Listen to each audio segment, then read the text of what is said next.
গল্পকথন বই কল্লোল চ্যানেলে আপনারা শুনছেন হুমায়ুন আহমেদের লেখা মেঘ বলেছে যাব যাব। আজ নবম পর্ব। তিতলিদের বাড়ির সামনে বড় একটা গাড়ি এসে দাঁড়িয়েছে। কালো রঙের গাড়ি। জানালার কাচ উঠানো বলে গাড়ির ভেতর কে পরিষ্কার বোঝা যাচ্ছে না। মতিন সাহেব জানলার পর্দার ফাঁক দিয়ে তাকিয়ে আছেন। দুপুরে খাবারের পর তিনি খালি গায়ে হাত পা এলিয়ে ফুল স্পিডে ফ্যান ছেড়ে দিয়ে বড় একটা ঘুম দেন। আজও ঘুমোচ্ছিলেন। হঠাৎ ইলেকট্রিসিটি চলে যাওয়ায় ফ্যান থেমে গেল। তার ঘুম ভেঙে গেল। তিনি চামচিকার বাচ্চারা দেশটার 12টা বাজিয়ে দিল বলতে বলতে জানলার পর্দা সরিয়ে কালো গাড়িটা দেখলেন। তিতলির বিয়ের পরপর বড় বড় গাড়ির আনাগোনা শুরু হয়েছে। তিতলির শ্বশুর বাড়ির দিকের সব আত্মীয় স্বজনেরই মনে হয় গাড়ি আছে। রোজই কেউ না কেউ আসছে। দেখতে ভালো লাগছে। খালি হাতেও কেউ আসছে না। ঘর ভর্তি হয়ে আছে মিষ্টিতে। মিষ্টি খাওয়া তার নিষেধ। সামান্য ডায়াবেটিস ধরা পড়েছে। সেই নিষেধ অমান্য করে তিনি নিয়মিত মিষ্টি খাচ্ছেন। খাওয়া শেষ হবার পর উদাস গলায় বলছেন, মিষ্টি টিষ্টি কি আছে দাও। খাওয়ার পর মিষ্টি খাওয়া রসুল করিমের সুন্নত। সুন্নত পালন করলে স্বাস্থ্য নষ্ট হয় না। আজ কে এসেছে? যে এসেছে সে গাড়ি থেকে নামছে না কেন? মতিন সাহেব এই বয়সেও বুকের ভেতর এক ধরনের ছেলে মানুষই উত্তেজনা অনুভব করলেন। তার সেই উত্তেজনা চরমে উঠল যখন দেখলেন গাড়ি থেকে নামছে শওকত, তিতলির হাজব্যান্ড। কথা ছিল রুসমত না হওয়া পর্যন্ত শওকত এ বাড়িতে আসবে না। কি জন্যে এসেছে কে জানে। মতিন সাহেব ধড়মড় করে উঠে বসলেন। আলনা থেকে নিয়ে একটা পাঞ্জাবি গায়ে দিলেন। সুরাইয়াকে খবর দিতে হবে। গরমের সময় তার একটা বাজে অভ্যাস আছে, ভেতরের মেঝেতে হাতের উপর মাথা রেখে ঘুমিয়ে পড়া। জামাই যদি এসে দেখে শাশুড়ি মাতারিদের মতো হাঁ করে ঘুমোচ্ছে, মুখের উপর মাছি ভনভন করছে, সেই দৃশ্য সুখকর হবে না। সুরাইয়া ঘুমোচ্ছিলেন না। রান্নাঘরের চায়ের পানি চাপিয়ে চুপচাপ বসে আছেন। মতিন সাহেব চাপা গলায় বললেন, জামাই এসেছে জামাই, মেয়েরা কোথায়? তিনি সুরাইয়ার জবাবের জন্য অপেক্ষা করলেন না। মেয়েদের ঘরের দিকে ছুটে গেলেন। তিতলি ঘরেই ছিল। নাদিয়া তার বই নিয়ে গেছে ছাদে। মুখস্থ করার কোনো ব্যাপার থাকলে সে ছাদে চলে যায়। হাঁটতে হাঁটতে পড়া মুখস্থ করে। তিতলি শুয়েছিল, হাত পা গুটিয়ে কেন্নর মতো শুয়ে থাকা। মাথাটা পর্যন্ত বালিশে নেই। বিয়ে হওয়া মেয়ে সবসময় সুন্দর করে সেজে গুজে থাকবে, কি বিশ্রী ভাবেই না আছে। মতিন সাহেব কড়া গলায় বলে উঠলেন, তিতলি ওর তো, জামাই এসেছে শওকত, যা কথাটা বল, দেখ কি ব্যাপার। হাত মুখ ধুয়ে চুলটুল বেঁধে তারপরে যা। কলিং বেল বাজতে শুরু করেছে। দরজা খুলে দেবার মতো কেউ নেই। মতিন সাহেব নিজেই দরজা খোলার জন্য গেলেন। তিতলি শুয়ে শুয়ে কলিং বেলের শব্দ শুনছে। 1, 2, 3, 4, 4 বার বেল বাজল। হাসান বেল বাজাতো 2 বার করে, 2 বারের বেশি কখনো না। দরজা না খুললে বেশ কিছুক্ষণ অপেক্ষা করে আবার 2 বার। এই বিষয়ে হাসানের বক্তব্য হচ্ছে, 2 হচ্ছে পৃথিবীর সবচেয়ে সুন্দর সংখ্যা। 2 মানেই আমি এবং তুমি। এটা নিশ্চয়ই হাসানের নিজের কথা না, কোনোখান থেকে শুনে এসে বলেছে। এরকম গুছিয়ে কথা হাসান বলতে পারে না। সুরাইয়া দরজা ধরে দাঁড়ালেন। চাপা গলায় বললেন, মা শুয়ে আছিস? জামাই এসেছে, ওঠ মা। তিতলি হাই তুলতে তুলতে বলল, তুমি এরকম করে কথা বলছো কেন মা? জামাই এসেছে শুনে মনে হচ্ছে তুমি ভয় পাচ্ছ। জামাই এসেছে তো কি হয়েছে?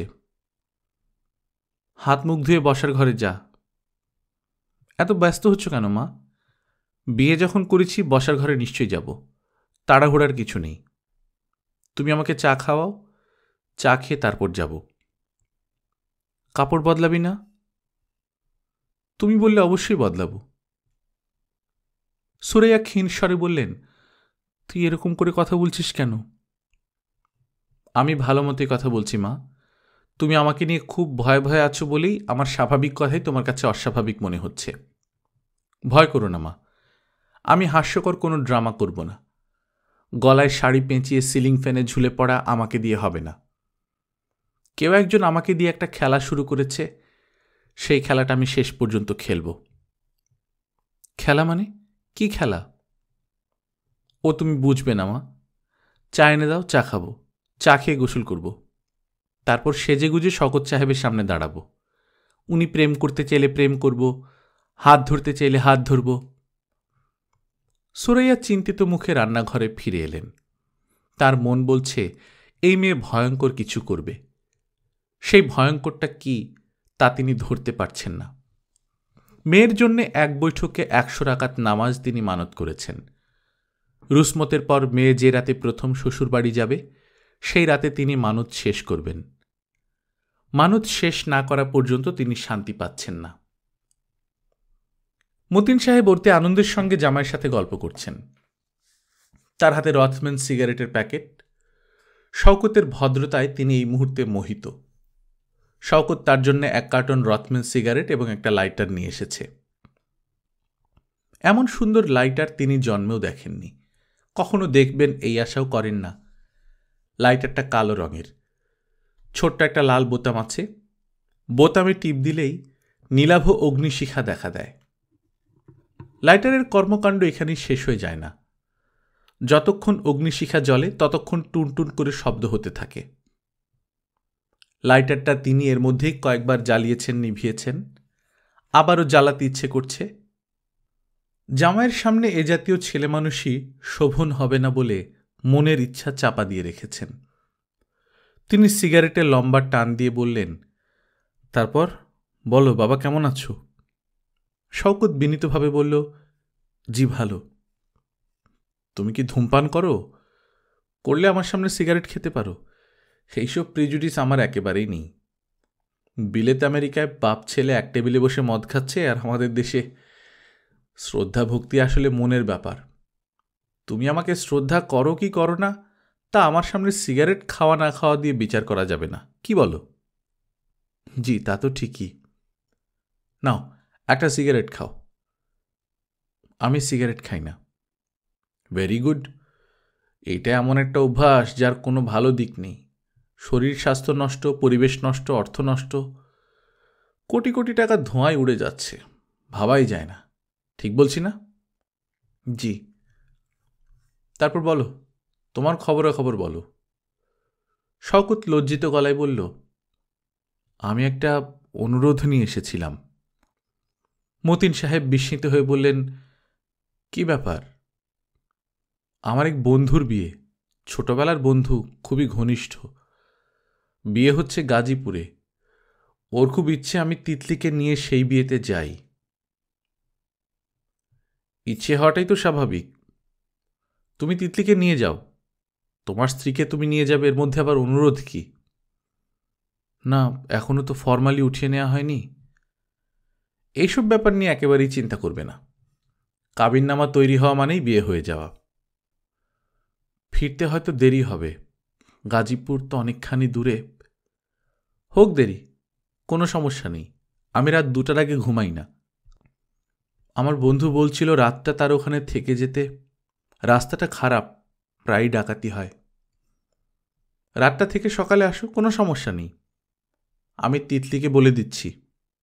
তুমি চাটা কিছু খাবে? 1 কাপ চা খেতে পারি। বসো তুমি, আমি চায়ের কথা বলে আসি। মতিন সাহেব উঠে দাঁড়ালেন। তার সঙ্গে শওকত উঠে দাঁড়াল। শওকতের ভদ্রতায় মতিন সাহেব আবারও মোহিত হলেন। অসাধারণ একটা ছেলে। তিতলির ভাগ্য ছক্কা ভাগ্য। দান ফেলেছে, ছক্কা উঠে গেছে। তিতলি লাল রঙের জামদানি শাড়ি পরেছে। লাল শাড়িতে কালো ফুল, শাড়ির পাড়টাও কালো। যেহেতু বিয়েতে যাচ্ছে, সুরাইয়া মেয়েকে কিছু গয়নাও পরিয়েছেন। হাতে 4 গাছ করে চুড়ি, গলায় পাথর বসানো হার। এই হার তিতলির ফুফু ধার দিয়েছেন। শ্বশুরবাড়ির লোকজন ক্রমাগত আসছে। বিয়ে হওয়া মেয়ে খালি গলায় থাকবে এটা ঠিক না। তিতলির কানে সবুজ পাথরের দুটা দুল। গায়ের শাড়ির সঙ্গে কানের এই দুল জোড়া মানাচ্ছে না, কিন্তু তারপরেও দেখতে ভালো লাগছে। তিতলি আয়নার সামনে দাঁড়িয়ে বলল, মা, আমাকে দেখতে কেমন লাগছে? সুরাইয়া সেই প্রশ্নের জবাব দিলেন না। মেয়ের বাঁ হাতের চেটোয় হালকা করে থুতু দিলেন। এই থুতু সুন্দর দেখানোর দোষ কাটিয়ে দেয়। খুব সুন্দর কখনো ভালো না। খুব সুন্দরকে ঘিরে থাকে অসুন্দর। তিতলি বলল, মা, যাচ্ছি। বিসমিল্লা করে রওনা হও মা। গলার হারটা সাবধানে রাখবে, খুলে পড়ে না যায়। পড়বে না। শওকতের সঙ্গে ভদ্রভাবে কথা বলবি। অবশ্যই ভদ্রভাবে কথা বলবো। চোখ মুখ এমন শক্ত করে রেখেছিস কেন? মনে হচ্ছে ফাঁসি দেখতে যাচ্ছিস। ঘর থেকে হাসি মুখে বের হ। নতুন স্বামীর সঙ্গে হাসি মুখে বের হলে লোকজন বেহায়া ভাববে, এই জন্যই চোখ মুখ শক্ত করে রেখেছি। বিয়ে বাড়িতে এমন শক্ত করে থাকবি না। আচ্ছা, এবার বিদায় দাও মা, ঘুরে আসি। মতিন সাহেব মেয়েকে গাড়ি পর্যন্ত উঠিয়ে দিতে গেলেন।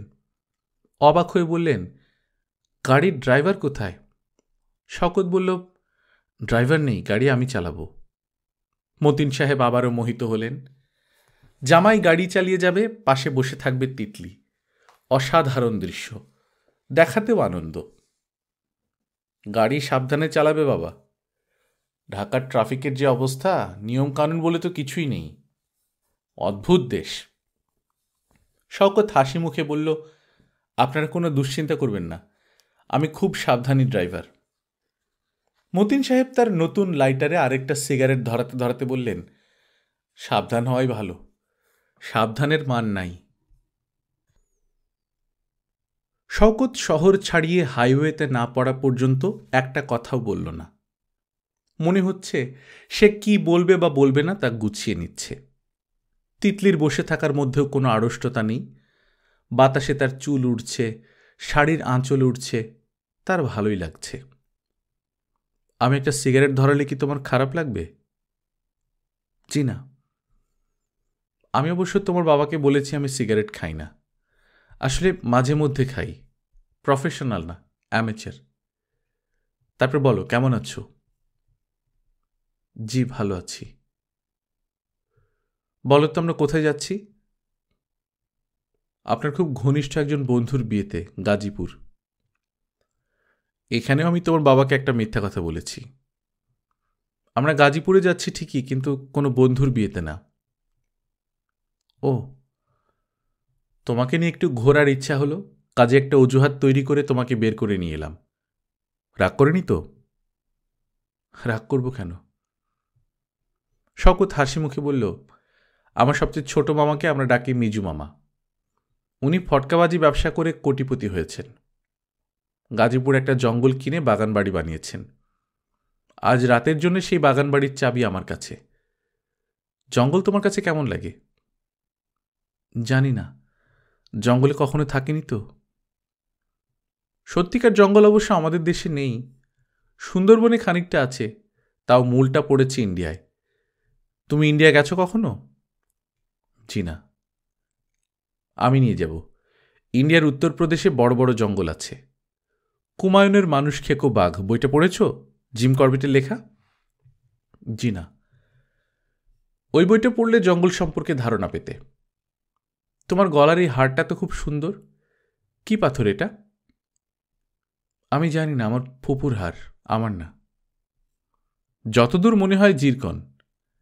জিরকন ছাড়া এমন ব্রাইট রেড পাথর হয় না। আমার কাছে অবশ্য লালের চেয়ে নীল পাথর বেশি পছন্দ। একটা পাথর আছে, নাম অ্যাকুয়ামেরিন, অপূর্ব নীল। মনে হয় আকাশ জমাট বাঁধিয়ে পাথর তৈরি করা হয়েছে। তবে খুব হালকা পাথর, ভঙ্গুর। আমি যে বকবক করে যাচ্ছি, তোমার বিরক্তি লাগছে না তো? জি না। তুমি মনে হয় কথা কম বলো। না, আমিও প্রচুর কথা বলি, তবে এখন কথা বলতে ইচ্ছা করছে না। গাজীপুরে যেখানে যাচ্ছি সেখানে ছোট মামার এক বাবুর্চি থাকে, নাম মন্তাজ মিয়া। আজ রাতে সেই আমাদের রেঁধে খাওয়াবে। মন্তাজ মিয়ার বিশেষত্ব কি শুনবে? বলুন শুনি।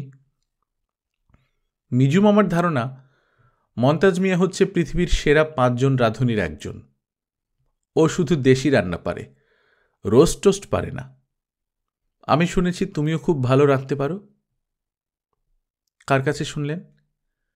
তোমার বড় ফুপু বললেন তোমার হাতে নাকি জাদু আছে।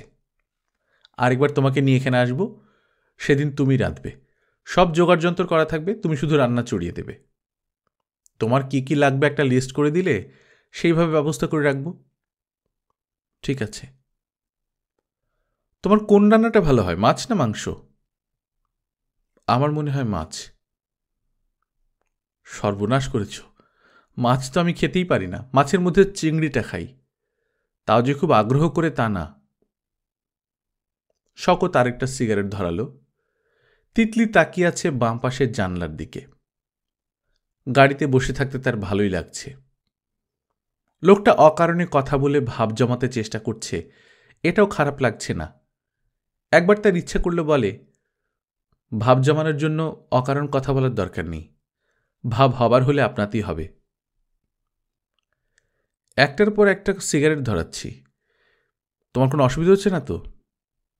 জি না। খুব সস্তা ধরনের একটা কথা তোমাকে বলার ইচ্ছে করছে, কিন্তু তুমি কি ভাববে ভেবে বলতে অস্বস্তি বোধ করছি। আপনার যে বলতে ইচ্ছে করছে বলুন। তোমাকে খুব সুন্দর লাগছে, সারাক্ষণ তোমার দিকে তাকিয়ে থাকতে ইচ্ছে করছে। তাকিয়ে থাকলে অ্যাক্সিডেন্ট হবে, সেই ভয়ে তাকাচ্ছি না। ঠিক আছে, গাড়ি কোথাও পার্ক করুন, পার্ক করে তাকিয়ে থাকুন। শকত শব্দ করে হেসে উঠল। সেই হাসি আর থামেই না। বাগানবাড়িতে পৌঁছে শওকতের মুখের হাসি পুরোপুরি মিলিয়ে গেল। গেট তালা বন্ধ, আশেপাশে কেউ নেই। ডাকাডাকি, চিৎকার, তালা ধরে ঝাঁকুনি, কিছুতেই কিছু না। চারদিক জনমানব শূন্য। তিতলি বলল, আপনি না বলেছিলেন আপনার কাছে চাবি আছে? শওকত বিরক্ত মুখে বলল, ভেতরের ঘরের চাবি, গেটের চাবি নেই। সবাইকে খবর দেয়া আছে, তারপরেও এ কী অবস্থা? গেট শেষ পর্যন্ত খুলল। দারোয়ান ভেতরে ঘুমোচ্ছিল। চোখ ডলতে ডলতে সে এসে গেট খুলে দিল। এতে সমস্যার সমাধান হল না। শোনা গেল মন্তাজ মিয়ার জ্বর এসেছে বলে সে দুপুরে ঢাকায় চলে গেছে। রান্নার কোনো জোগাড় যন্ত্র নেই, সব কিছু মন্তাজের করার কথা। শওকত রাগে ফুঁসতে লাগল। তিতলি বলল, আপনি অস্থির হবেন না, একটা তো মোটে রাত, আমি না খেয়ে থাকতে পারব। শওকত বিরক্ত গলায় বলল, না খেয়ে থাকবে কেন? আমি বাজারে যাচ্ছি, যা পারি নিয়ে আসবো, দারোয়ান রাঁধবে। তুমি একা থাকতে পারবে তো? ঠিক একাও না, দারোয়ান থাকবে, থাকতে পারবে? পারব, ভয়ের কিচ্ছু নেই, আর এই দারোয়ান খুব বিশ্বাসী। আপনি বাজার করে আনুন, আমার কোনো অসুবিধা হবে না। তুমি ঘুরে ঘুরে বাগান দেখো, শোবার ঘরে ছোটোখাটো লাইব্রেরির মতো আছে, গল্পের বইটি পড়তে পারো। জি আচ্ছা। তিতলি একা একা অনেকক্ষণ হাঁটল। বাগান বাড়িটা আসলেই সুন্দর। শহরে পাখির ডাক শোনা যায় না, এখানে অনবরত পাখি ডাকছে, কান ঝালাপালা হয়ে যাচ্ছে। পাখির ক্যানক্যানে ডাক খুব শ্রুতিমধুর না। শান্ত কোনো বন কি পৃথিবীতে আছে যেখানে একটি পাখিও ডাকে না? শুধু খুব বাতাস হলে পাতার শব্দ শোনা যায়। এরকম বন থাকলে চমৎকার হতো। ভদ্রলোকের মামা, কি নাম যেন, মিজু মামা, তিনি জায়গাটা খুব সুন্দর করে সাজিয়েছেন। ঝিলের মতো একটা জায়গার পাশে বসার জন্যে সিমেন্টের আসন বানিয়েছেন, দেখলেই বসতে ইচ্ছে করে। ঝিলের পানি অবশ্যই ঘোলা। পুকুর বা ঝিলের পানি হবে আয়নার মতো চকচকে। যে পানি দেখা মাত্র হাত দিয়ে ছুঁতে ইচ্ছে করবে, যে পানিতে মুখ দেখতে মন চাইবে। এই পানির কাছে যেতে ইচ্ছে করে না। মানুষের সঙ্গে পানির আশ্চর্য মিল আছে। কোনো কোনো মানুষকে পরিষ্কার ঝকঝকে পানির মতো মনে হয়, তাদের কাছে যেতে ইচ্ছে করে, সেই পানি ছুঁয়ে দেখতে ইচ্ছে করে, সেই পানিতে নিজের মুখ দেখতে ইচ্ছে করে। আবার কিছু কিছু মানুষ এই ঝিলের পানির মতো, হাত দিয়ে ছোঁয়া দূরের কথা, কাছে যেতেও ইচ্ছা করে না। তারপরেও যেতে হয়। এই যেমন সে এই ঝিলের পানি পছন্দ করছে না, তারপরেও এই পানির পাশেই বসে আছে। তিতলি, তুমি এখানে? জি। খাবারের ব্যবস্থা করেছি, ফ্লাস্কে করে চা নিয়ে এসেছি, দোকানের চা, ওভালটিন দেয়া। খেতে পারবে কিনা জানি না, খাবে? জি, খাবো। শওকত ব্যস্ত ভঙ্গিতে চা আনতে গেল। কিছুক্ষণের মধ্যেই ফ্লাস্ক এবং 2টা কাপ নিয়ে এলো। শার্টের বুক পকেটে 1 প্যাকেট বিস্কিট। মনে হচ্ছে মানুষটা খুব গোছানো স্বভাবের। তিতলি, জি। বাগানবাড়ি কেমন লাগছে? সুন্দর। আমাদের গ্রামের বাড়ি কিন্তু খুব সুন্দর। বিরাট পুকুর, শান বাঁধানো ঘাট, পানিও খুব পরিষ্কার। তোমাকে নিয়ে যাব। জি আচ্ছা। তুমি দেখি জি আর জি আচ্ছা ছাড়া কোনো কথাই বলছো না, মাথা ধরেছে? জি। এই নাও প্যারাসিটামল। আমি গাড়িতেই বুঝেছি তোমার মাথা ধরেছে। 1 পাতা প্যারাসিটামল নিয়ে এসেছি। দাঁড়াও, একটা পানির বোতল নিয়ে আসি। শওকত ব্যস্ত ভঙ্গিতে পানির বোতল আনতে গেল। তিতলি ট্যাবলেটের পাতা হাতে নিয়ে বসে আছে। সে নিজেকে তৈরি করছে। খুব কঠিন কিছু আজই তাকে বলতে হবে। বলতে হবে খুব সহজ ভঙ্গিতে। কথাগুলো সে মনে মনে অনেকবার বলেছে। মনে মনে বলা এক কথা, আর সামনাসামনি বলা আরেক কথা। তবু তাকে বলতেই হবে। যে কথাটা সে বলবে তা হচ্ছে, আমি আপনাকে বিয়ে করে আপনার উপর খুব অবিচার করেছি, কারণ আমি কখনো আপনাকে আমার খুব কাছে আসতে দেব না। আমি নিজেকে সাজিয়েছি অন্য একজনের জন্যে। আপনি ইচ্ছে করলে আমাকে ছেড়ে চলে যেতে পারেন, কিংবা সারা জীবন পুতুলের মতো সাজিয়ে রাখতেও পারেন। সেটা আপনার ইচ্ছা। তবে আমি কখনো আপনার অবাধ্য হব না। আমার কাছে আপনি যা চাইবেন তাই পাবেন। তিতলি একদৃষ্টিতে ঝিলের পানির দিকে তাকিয়ে আছে। পানিতে কিছু শুকনা পাতা পড়েছে। বাতাসে ঢেউয়ের মতো উঠেছে। পাতাগুলো ঢেউয়ে উঠছে নামছে, দেখতে ভালো লাগছে।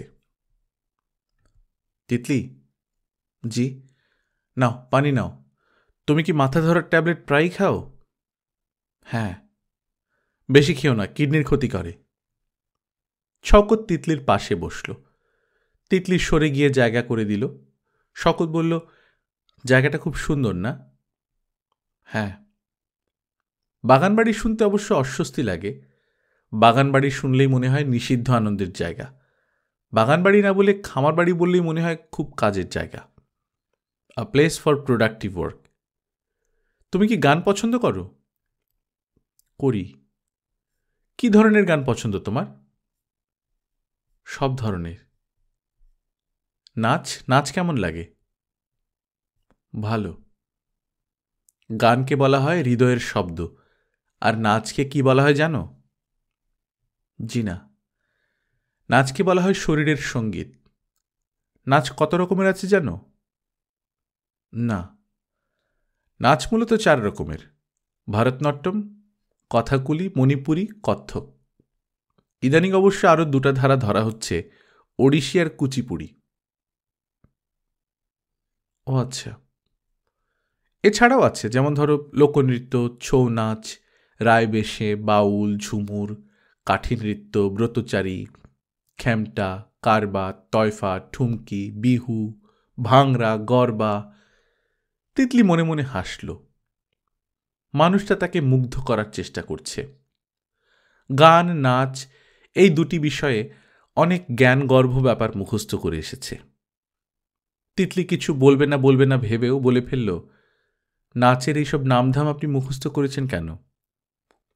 শওকত হাসতে হাসতে বলল, এর একটা মজার ইতিহাস আছে, আরেকদিন বলবো। আচ্ছা। তুমি কি গান গাইতে জানো? না। তোমার ফুপু যে বললেন তুমি খুব সুন্দর গান করো? ভুল বলেছেন। আমার অনেক গুণ আছে, এটা বোঝানোর জন্য বানিয়ে বলেছেন। তুমি যদি গান শিখতে চাও, আমি শেখাবার ব্যবস্থা করব। শিখতে চাও? জি না। এমনভাবে কথা বলছো কেন? তোমার কি মাথা ধরা কমেনি? তিতলি জবাব দিল না। সে অনেক কথা বলে ফেলেছে, আর ইচ্ছা করছে না।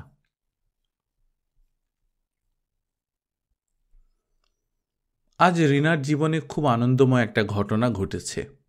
তার এমনই কপাল যে আনন্দের ঘটনাগুলো যখন ঘটে তখন আশেপাশে কেউ থাকে না। নিজের সুখ অন্যকে দেখিয়েও আনন্দ।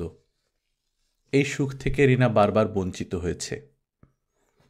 দুপুরে খাওয়া দাওয়া শেষ করে একটা গল্পের বই নিয়ে সে ঘুমোতে গেছে।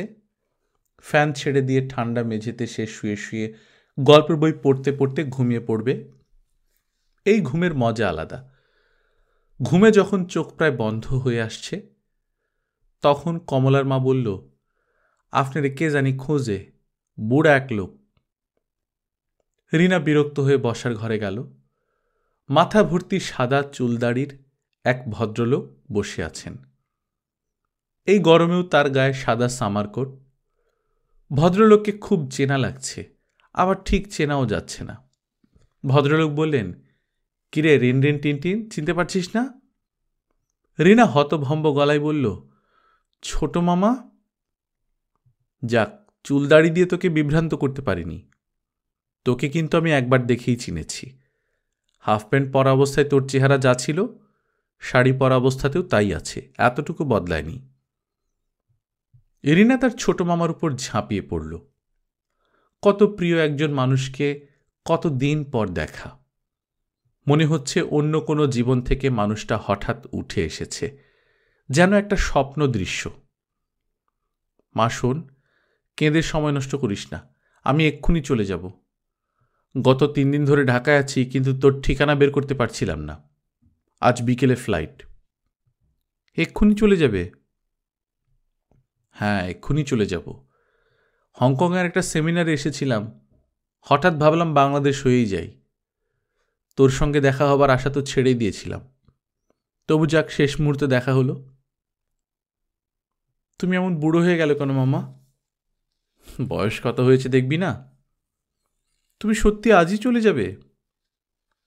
হ্যাঁ ইয়াং লেডি, তুই চোখের পানি মুছে ফেলে 2-1টা কথা টথা বল, আমি শুনি। তোর বরের সঙ্গে কথা বলার শখ ছিল, ও তো মনে হয় অফিসে। মামা, আমি বাড়িওয়ালার বাসা থেকে টেলিফোন করে দিচ্ছি, ও চলে আসবে। কোনো দরকার নেই, আসতে আসতে 1 ঘন্টা লাগবে, ততক্ষণ আমি থাকব না। শোন, তোর জন্য আমি কোনো গিফট আনতে পারিনি। এখানে যে আসবো তেমন পরিকল্পনাও ছিল না। কয়েকদিন ছুটি পাওয়া গেল, তারপর দেখি টিকিট অ্যাভেলেবল। ভালো কথা। তোর ছেলে মেয়ে? 2 ছেলে মামা, টগর আর পলাশ। বাহ, সুন্দর নাম তো। কোথায় ওরা? ফুপুর বাসায় বেড়াতে গেছে। আমার ভাগ্য খারাপ, কারোর সঙ্গে দেখা হলো না। মা শোন, আমি কিন্তু আর 10 মিনিট থাকবো, তারপর উঠব। ট্যাক্সি দাঁড় করিয়ে রেখেছি। রিনার মামা সত্যি সত্যি 10 মিনিট থাকলেন। যাবার সময় রিনার হাতে একটা খাম দিয়ে বললেন, তোর বিয়েতে আমি কিছু দিতে পারিনি, এখানে সামান্য কিছু ডলার আছে, তুই তোর বরকে নিয়ে তোদের পছন্দ মতো কোনো উপহার কিনে নিস। ছোট মামা চলে যাবার পর রিনা খাম খুলে দেখে 7টা $100 নোট। নিশ্চয়ই অনেক টাকা। জীবনে এই প্রথম রিনা ডলার দেখছে। সবুজ রঙের এই নোটগুলোর কি প্রচণ্ড ক্ষমতা। সারা বিকাল রিনা ডলার ভর্তি খাম নিয়ে ঘুরে বেড়ালো। $700 ঠিক কত টাকা হবে তাও জানে না। জানতে খুব ইচ্ছা করছে। যত টাকাই হোক 1 পয়সা সে খরচ করবে না, জমা করে রাখবে। শুধু শীতের আগে আগে টগর এবং পলাশের জন্য সুন্দর 2টা সোয়েটার কিনবে। গত বছর এদের জন্য 2টা সোয়েটার তার খুব পছন্দ হয়েছিল। এক একটার দাম 450 টাকা করে। তার বাজেটে ছিল 500 টাকা। তারেককে ভালো একজোড়া পামশু কিনে দিতে হবে। প্রতি বছর ঈদের বাজারের সময় সে পামশু দেখে বেড়ায়। জুতা পরে মচমচ করে খানিকক্ষণ হাঁটে, রিনার দিকে তাকিয়ে বলে, ভালো ফিট করেছে, কিন্তু দাম শুনে আর কেনে না। এই 2টা জিনিসের জন্য সে যা টাকা লাগে খরচ করবে, তার বেশি না, 1টা টাকাও না। সন্ধ্যার আগে আগে তারেক ফেরে। আজ ফিরল না, তবে হাসান ফিরল। রিনা প্রায় ছুটে গেল হাসানের ঘরে। উৎফুল্ল গলায় বলল, কেমন আছো হাসান? হাসান প্রাণহীন গলায় বলল, ভালো আছি ভাবি। হাসানের নিষ্প্রাণ গলা রিনার কানে বাজল না। সে আনন্দ ও উত্তেজনায় ঝলমল করছে। আজ এত সকাল সকাল ফিরলে যে? একদিন সন্ধ্যায় সন্ধ্যায় ফিরে দেখলাম, কেমন লাগে। কফি খাবে? কফি? আজ তোমার ভাইকে চমকে দেবার জন্য 1 টিন কফি কিনে এনেছি। এতটুকু একটা টিন, দাম নিয়েছি 80 টাকা। ভাবি, কফি খাবো না।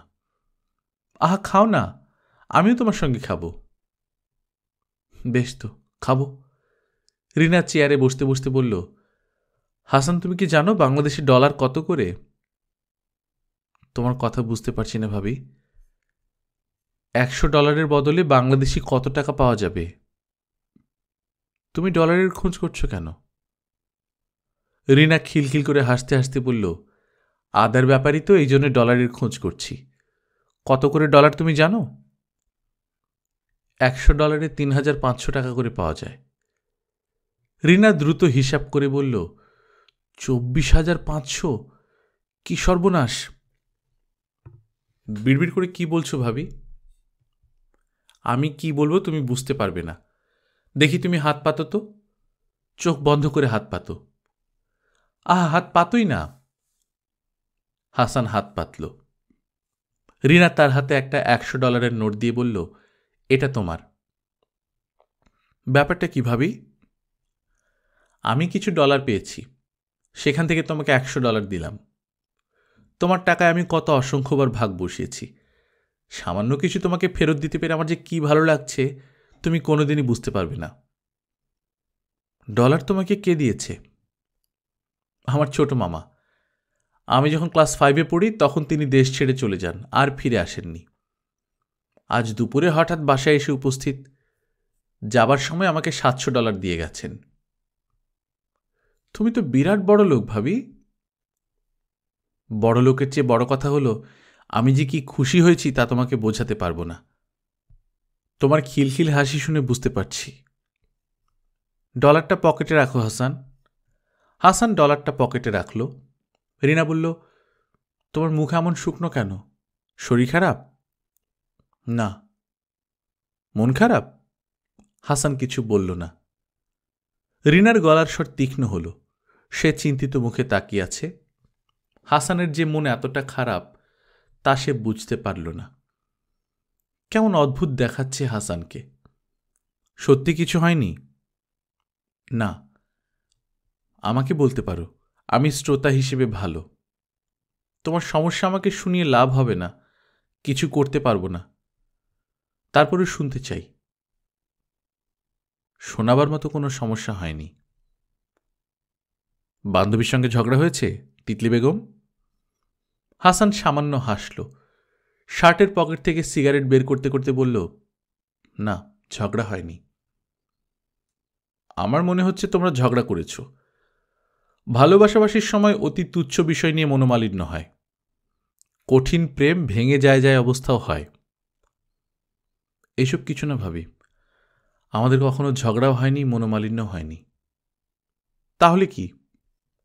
হাসান সহজ গলায় বলল, তিতলির বিয়ে হয়ে গেছে। রিনা বিস্মিত হয়ে বলল, কি বললে? কাল বিকেলে ওদের বাসায় গিয়ে শুনলাম হঠাৎ করে ওর বিয়ে হয়ে গেছে। কবে বিয়ে হলো? কবে বিয়ে হলো বলতে পারবো না, এত কিছু জিজ্ঞেস করিনি। ওর সঙ্গে দেখা হয়েছে? না, ও বাসাতেই ছিল, দেখা হয়নি। রিনা কোমল গলায় বলল, মনটা কি খুব বেশি খারাপ হয়েছে হাসান? হ্যাঁ। তোমার মন ভালো করার মতো কিছু কি আমি করতে পারি? কড়া করে 1 কাপ কফি বানিয়ে খাওয়াতে পারো। তিতলির উপর কি তোমার খুব রাগ হচ্ছে? না, রাগ হচ্ছে না। একটা সময় আমরা দুজন একটা প্রতিজ্ঞা করেছিলাম, যে যত অন্যায় করুক আমরা কেউ কার উপর রাগ করব না। আমি প্রতিজ্ঞা রক্ষা করছি। রিনা উঠে দাঁড়ালো, নিচু গলায় বলল, আমি তোমার জন্য কফি নিয়ে আসছি। হাসান বলল, এখন খাবো না ভাবি, পরে এক সময় বানিয়ে দিও। কারো হাতে বরং খুব ঠান্ডা এক গ্লাস পানি পাঠাও, পানির পিপাসা হচ্ছে। ঘর থেকে বের হওয়া মাত্র রিনার চোখে পানি এসে গেল। এমন একটা কষ্টের ব্যাপার ঘটেছে, অথচ সান্ত্বনার কোনো কথা সে বলতে পারছে না। সান্ত্বনা হাসান চাচ্ছেও না, চাইলে নিজেই এসে বলতো। সে বলতে চায়নি, রিনা খুঁটিয়ে খুঁটিয়ে বের করেছে। কোনো দরকার ছিল না। কেন সে জিজ্ঞেস করতে গেল? রিনা বারান্দার রেলিং ধরে দাঁড়িয়ে রইল। রাত 9টার মতো বাজে। টেবিলে রাতের খাবার দেবার সময় হয়েছে। কমলার মা আজ টেবিলে খাবার দেবে না, তার শরীর ভালো না। সন্ধ্যা থেকে কাঁথা গায়ে দিয়ে শুয়ে আছে। রিনা শঙ্কিত বোধ করছে। কমলার মার লক্ষণগুলো ভালো মনে হচ্ছে না। তার শরীর খারাপটা দেশে যাওয়ার ছুতো না তো? প্রতিবারই দেশে যাবার আগে কমলার মার শরীর খারাপ করে। কয়েকদিন কোনো কাজকর্ম করে না, শুয়ে বসে থাকে। তারপর হঠাৎ বলে, মন টিকছে না, দেশে যাব। টিনের ট্রাঙ্ক গুছিয়ে সে তৈরি। কার সাধ্য তাকে আটকায়? আনন্দের ব্যাপার হচ্ছে, সপ্তাহখানিক থেকেই সে ফিরে আসে। ঘরের ছেলের বউয়ের যন্ত্রণায় টিকতে পারে না। এবার যদি ছেলের বউ যন্ত্রণা না করে, যদি আদর যত্ন করে, তাহলে কি হবে? আচ্ছা, রিনার কি মাথাটা খারাপ হয়ে গেছে? একটু আগে সে হাসানের এত বড় একটা দুঃসংবাদ শুনেছে, শোনার পরে সে কিনা ভাবছে কমলার মার কথা। রিনা রান্নাঘরের দিকে রওনা হল। মনোয়ারার ঘরের সামনে দিয়ে যাওয়ার সময় তিনি ডাকলেন, বৌমা, শুনে যাও তো। রিনা শাশুড়ির ঘরের সামনে দাঁড়ালো। দরজা ফাঁক করে মাথা ঢুকিয়ে ভীত গলায় বলল, মা, কিছু বলবেন? তোমাকে দুপুরে বললাম না ডেটল পানি দিয়ে আমার ঘরটা মুছে দেওয়ার ব্যবস্থা করতে? এখন বাজে রাত 9টা। ঘরটা মোছা হবে কখন আর শুকাবে কখন? কমলার মার শরীরটা খারাপ, শুয়ে আছে। দুদিন পরপরই তো শুনি শরীর খারাপ। মাখনের শরীর নিয়ে ঝিগিরি করতে আসে কেন? পটের বিবি সেজে পালঙ্কে ঘুমায় থাকলেই পারে। তুমি বালতিতে করে 1 বালতি পানি, ডেটলের শিশি আর একটা ন্যাকড়া দিয়ে যাবে। তোমার শ্বশুরকে দিয়ে মোছাবো। উপায় কি? টগরদের খাইয়ে আমি নিজেই মুছে দেব। তোমাকে মুছতে হবে না। তারপর চারদিকে বলে বেড়াবে, শাশুড়ি এই করেছে, সেই করেছে। ছেলের বউয়ের কথা শোনার আমার দরকার নেই। এই বয়সে এসে কথা শুনতে ভালো লাগে না। আপনি কি মা এখন ভাত খাবেন? এখন ভাত খাবো না তো কি শেষ রাতে খাবো? এটা তোমার রোজার মাস না যে সেহরি খাওয়াবে। টেবিলে ভাত বেড়ে আপনাকে খবর দিচ্ছি। তারেক এসেছে? জি না। এত রাত পর্যন্ত কোথায় থাকে? জানি না মা। জানি না মা বললে তো হবে না, জানতে হবে। পুরুষ মানুষ আর ছাগল, এই 2 জিনিসকে চোখে চোখে রাখতে হয়, কখন কিসে মুখ দেয়। রাতে যেদিনই দেরি করে ফিরবে, মুখের কাছে নাক নিয়ে গন্ধ শুকবে। মদ ফদ খেয়েছে কিনা এটা বোঝার বুদ্ধি। একদিন তোমার শ্বশুর কি করেছে শোনো। বাসায় ফিরেছে রাত 12টায়। দেখি মুখ ভর্তি পান, পানের রস গড়িয়ে গড়িয়ে পড়ছে। দেখেই সন্দেহ হলো। কোনোদিন পান খায় না, আজ হুজুর পান খাচ্ছেন কেন? মুখের কাছে মুখ নিতেই গন্ধ পেলাম। বললাম, গন্ধ কিসের? তোমার শ্বশুর বলল, জর্দা দিয়ে পান খেয়েছি তো, জর্দার গন্ধ। আমি বললাম, তুমি পানই খাও না, আজ একেবারে জর্দা দিয়ে পান, ব্যাপারটা কি? তখন দেখি হুজুর গাঁইগুই করে। একটু চাপ দিতেই আসল জিনিস বের হয়ে পড়ল। সে নাকি বন্ধুদের চাপে পড়ে অতি সামান্য হুইস্কি খেয়েছে। আমি বললাম, অতি সামান্যটা কত? হুজুর বললেন, 1 চামচ। কত বড় চামচ? ডালের চামচ না চায়ের চামচ? তরকারির চামচের 1 চামচ। বললাম, 1 চামচ হুইস্কি যখন খেয়েছ, তখন 1 চামচ গু খেতে হবে। গু খেলে বমি হবে, পেটের জিনিস বের হয়ে আসবে। আমি যদি সতী মায়ের সতীকন্যা হই, তোমাকে আজ আমি 1 চামচ গু খাওয়াবো বলেই চায়ের চামচে 1 চামচ গু নিয়ে এলাম। রিনা শঙ্কিত গলায় বলল, খাওয়ালেন? গু দেখেই হুজুরের খবর হয়ে গেল। বুঝে গেল আমি খাইয়েই ছাড়ব। বমি টমি করে ঘর ভাসিয়ে ফেলল। আরে সত্যি সত্যি তো আর খাওয়াতাম না, ভাব ধরেছিলাম। ওই ভাবেই কাজ হয়েছে। শাশুড়ির কাছ থেকে একটা জিনিস শিখে রাখো মা, সব সময় ভাব ধরবে, ভাবেই কাজ হবে। পুরুষ মানুষ যদি রাত 11টা-12টার সময় ঘরে ফেরে, তখন বুঝবে খবর আছে। অনেক কথা বলেছি, এখন যা ভাত দাও। হুজুর কোথায়? টগরের পলাশকে পড়াচ্ছেন। তাহলেই হয়েছে, ওদের আর ইহজন্মে পাশ করা লাগবে না। হুজুরকে আগে ভাত দাও, হুজুরের খাওয়া শেষ হলে আমাকে দেবে। তারেক ফিরল রাত 12টার একটু আগে। রিনা দরজা খুলে দিল। তারেক বিব্রত মুখে বলল, দেরি করে ফেললাম। তুমি ভাত খেয়েছ? রিনা না সূচক মাথা নাড়ল। তুমি খেয়ে নাও, আমি খাবো না, খেয়ে এসেছি। কোত্থেকে খেয়ে এলে? বলছি, দাঁড়াও, হাত মুখটা ধুয়ে নি। শরীর ঘামে চটচট করছে, রিক্সা পাচ্ছিলাম না তো, হাঁটতে হাঁটতে অবস্থা কাহিল। গোসল করে ফেলবো কিনা ভাবছি। ভাবাভাবির কি আছে, করো। তুমি এক কাপ চা দাও, গোসল করে গরম গরম এক কাপ চা খাবো। আচ্ছা থাক, তুমি খাওয়া দাওয়া সেরে চা দিও। গিয়েছিলে কোথায়? লাবণীদের বাসায় মিলাদের দাওয়াত ছিল। ওর স্বামীর মৃত্যুবার্ষিকী, না গেলে ভালো দেখায় না। দুঃখী মেয়ে, সেই জন্যেই যাওয়া। মিলাদ কখন ছিল? বাদ আসর ছিল। অফিস থেকে সরাসরি সেই জন্যই চলে গিয়েছিলাম। মিলাদের লোকজন কিছুই হয়নি, বলতে গেলে আমি আর মাওলানা সাহেব। মিলাদে তো আজকাল লোক হয় না, গান বাজনার জলসা হলে লোক হয়।